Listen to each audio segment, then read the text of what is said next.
work that Barbara has done for the Romney campaign. There's not been a meeting that I have been to that Barbara has not been to, including last night at the Tea Party thing. You were there as I was leaving. And thank you for helping Patrick. Patrick will be a great member of Congress.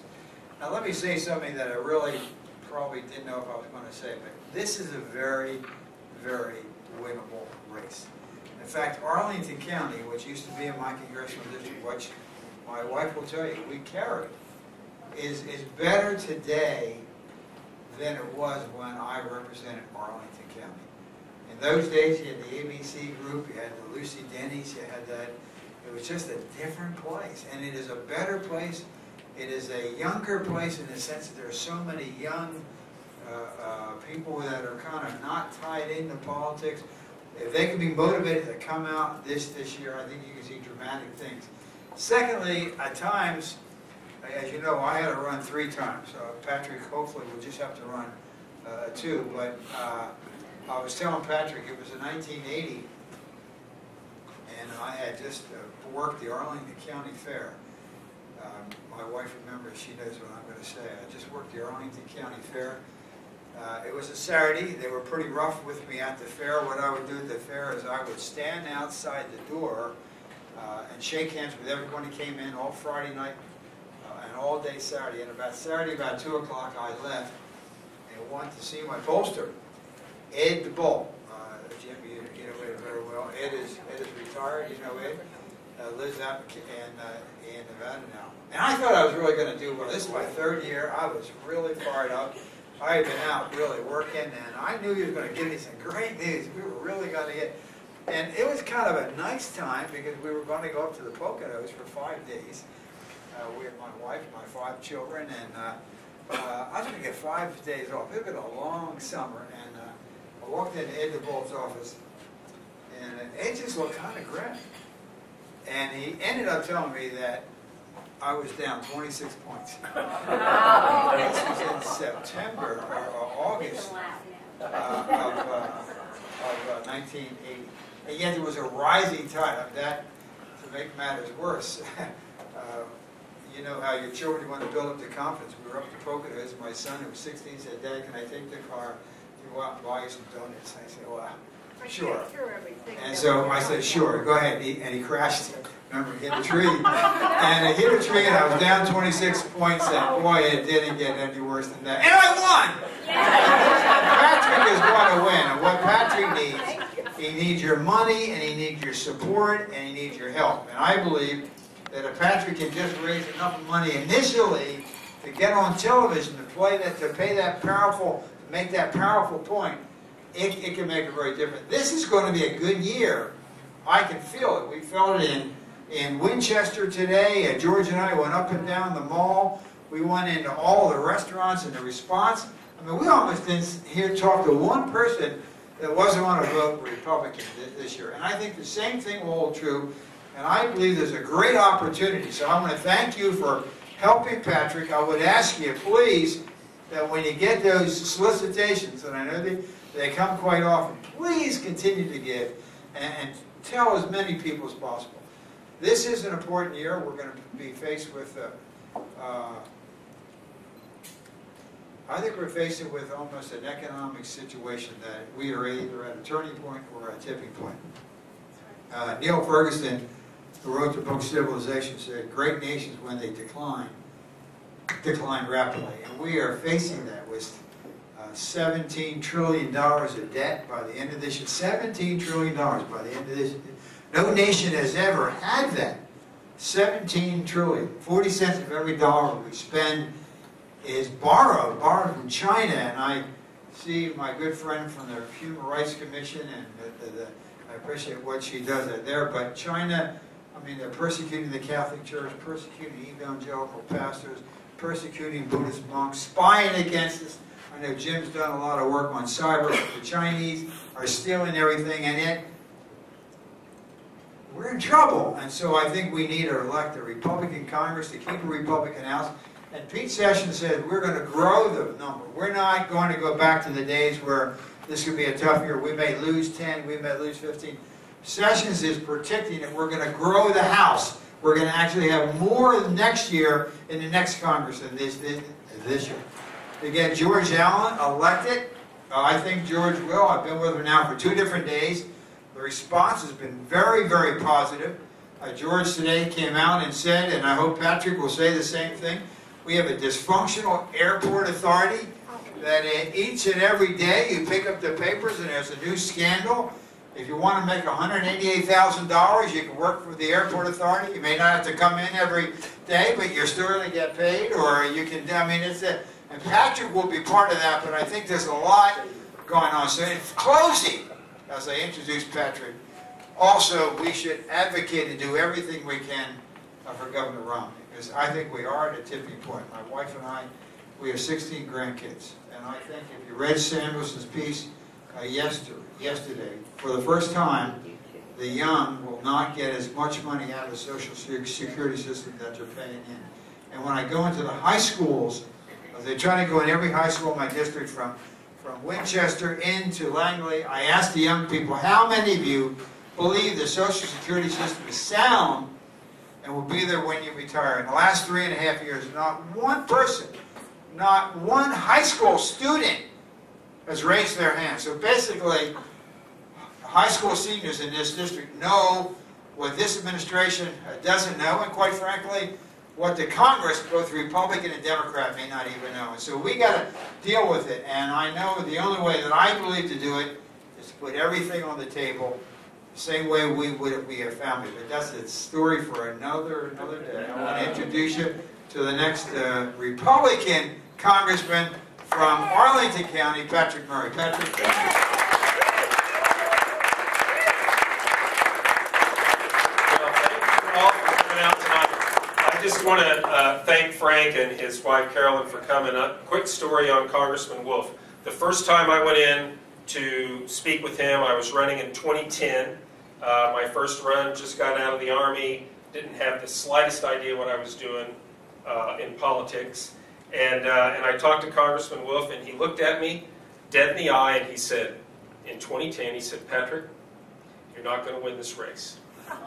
And so it was a little tough medicine, but the first thing I did when I started thinking about whether or not I was going to run again in 2012, and what he said was, you need to decide if you're going to commit yourself to more time and to running again in the future, because that's what it's going to take. And so when the first person that I went and talked to after I talked to friends and family, and this has been over a year ago, it was back in July of 2011, and I was thinking about whether or not I should run again, I went and talked to Congressman Wolf. And what he said to me was, he started talking about how 2012, he thought, was going to be just like 1980. Now, I know you hear that a lot on TV now. This was over a year ago. I hadn't heard that. He was talking about that a long time ago. And guess what? He won his first time in 1980. And so when he started talking about what we needed to do to be in the right position, to work hard, you're going to have a better district, he said. You're going to have a little more name recognition, a lot more name recognition than you had the first time. You need to get the assets in place. And what happened in 1980 was that a candidate named Ronald Reagan caught on fire. And that's what we need to have happen, not just for the 8th District of Virginia, but for America with Mitt Romney this time. And so we're going to be ready, and we're going to win this race right here in the 8th District, and we're going to win in Virginia for Mitt Romney and George Allen. And so that's my story with Congressman Wolf. I'm an old Army guy. I'm used to hearing it straight, and so when he told me the first time I wasn't going to win, but then when he looked at me again and said, you can win this time, I believed him. And so here I am. Now, before we get going, before I get worked up, my staff says, you know, I've got to make a couple of announcements. And so I want to thank our host tonight. And I want to thank Jenny Snagan for being our platinum host this evening. Thank you, Jenny. Bobby Kilberg's not here, but Bobby Kilberg is one of our gold hosts, as is Lynn McFadden right back here, and her husband Mark. Thank you very much. Roman Wright right here. And Sandy Saunders. Sandy, where you at? Sandy, thank you very much. Also, also Eileen Gilio. Eileen is right here, and her husband. So I just wanted to recognize a couple of other people. We have the fantastic former governor of Virginia, Governor Jim Gilmore. Governor Gilmore was also, as you know, a Republican presidential candidate, and he was at some of our earlier events before, and we was like, Governor, it's not too late to jump back in there. But he's also a former Army officer, and so that goes a long way with me. And if you all want to go somewhere that is one-stop shopping for what we need to do in Congress, how we can turn this economy around and get it going, tax reform, and getting rid of excessive regulations, go to freecongress.org. Is that right, Governor? That's right. Freecongress.org, and that's his organization, and we use it, and it's a terrific asset. So, Governor, thank you. We're honored that you're out tonight. Thank you, Pat. Also, very honored to have Delegate Barbara Comstock here, and third year in a row down in Richmond that they have budget surpluses. Nobody knows what a budget surplus is outside of Virginia, but they have a budget surplus third year in a row, no tax increases. Virginia is one of the best states in the union for job growth, for low unemployment, and I'm just thinking, why can't we do this in Washington, D.C.?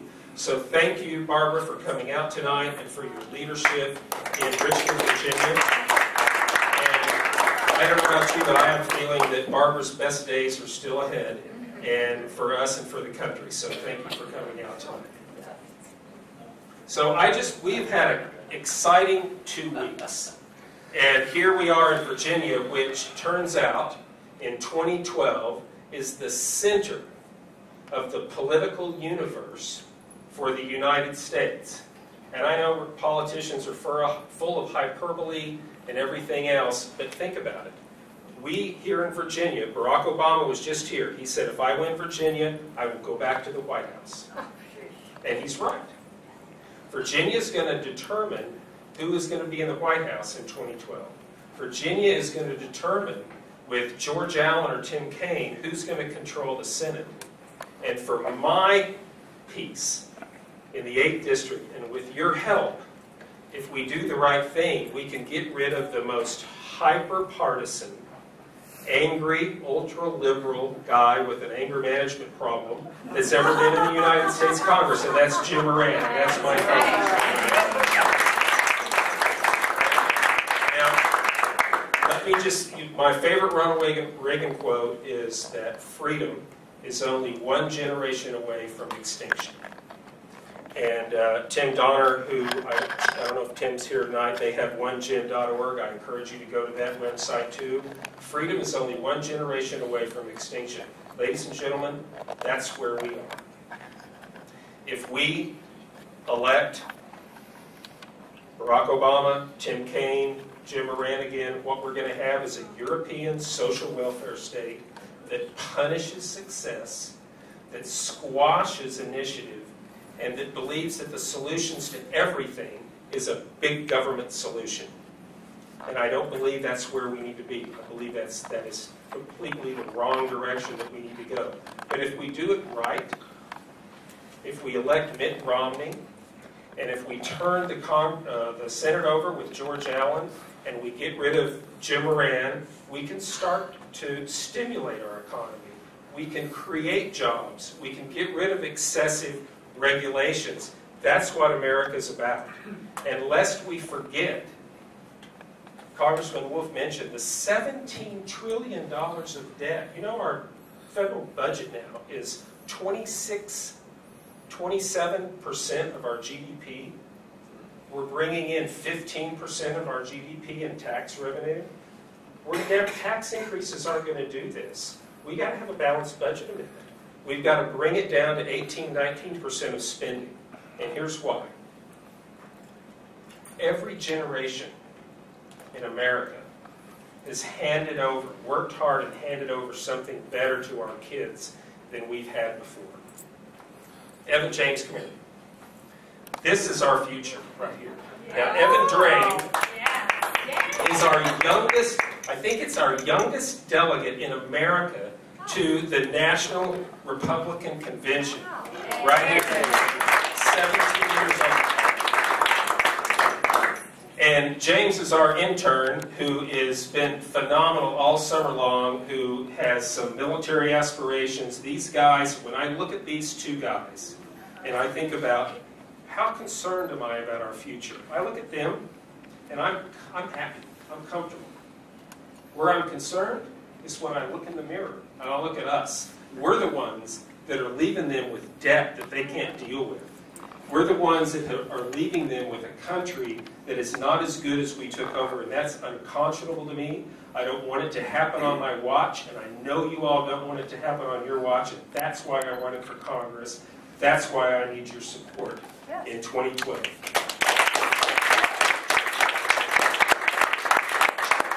So, Evan is 17, and I just thought the other day, it's a good thing that the Constitution doesn't allow anybody to run for Congress until they're 25, because he lives in my district. So we would have a tough primary, and I'd probably be up here introducing him. But anyway, I thank you guys so much, and I want to thank you all for coming out tonight. I just have one message. I was out door knocking the other day. Congressman Wolf always stresses to me how important it is to door knock and to go meet people. We were down in Waynewood. It was the day after the big storm. Power was out, and I knocked on a guy's door, and we're targeting independents. We're targeting softies, somebody who's voted Republican or Democrat, both sides, within the last 4 or 5 elections, right? So I knock on this guy's door, introduced myself, and he said, I know you're a Republican. I'm a Blue Dog Democrat. I voted for Barack Obama. My parents have voted Democrat their whole life. And he said, I voted for Jim Moran before. But he said, I'm a defense contractor. I'm concerned about sequestration. I'm worried I'm going to lose my job. Got 3 kids. We got a mortgage. We're working our butts off. And we're tired of being told that we're not paying our fair share. And that's our voter, ladies and gentlemen. That's who we're after. So let me just conclude with, we had a great 2 weeks. We've had Senator John Thune here, who came down and opened up our Victory Center in Springfield. And then I was honored to get to introduce Governor Scott Walker last Saturday. Andrea was there. Yeah, it was great, to a full house, Brad too, in Romney headquarters in Arlington. And what we talked about was that this is the center of gravity for the political universe, and we said that we had a message. We had a message for Barack Obama, for Tim Kaine, and for Jim Moran. And that is that Americans built this country. That's right. That's right. Not the federal government. Americans built this country. And ladies and gentlemen, 91 days from now, Americans are going to take it back. And you're with me. So thank you all very much for coming out. I'll put it in Army terms, 91 days, that is your tour of duty. So stay with me. Thank you all. God bless you all for coming out tonight. And God bless the United States of America.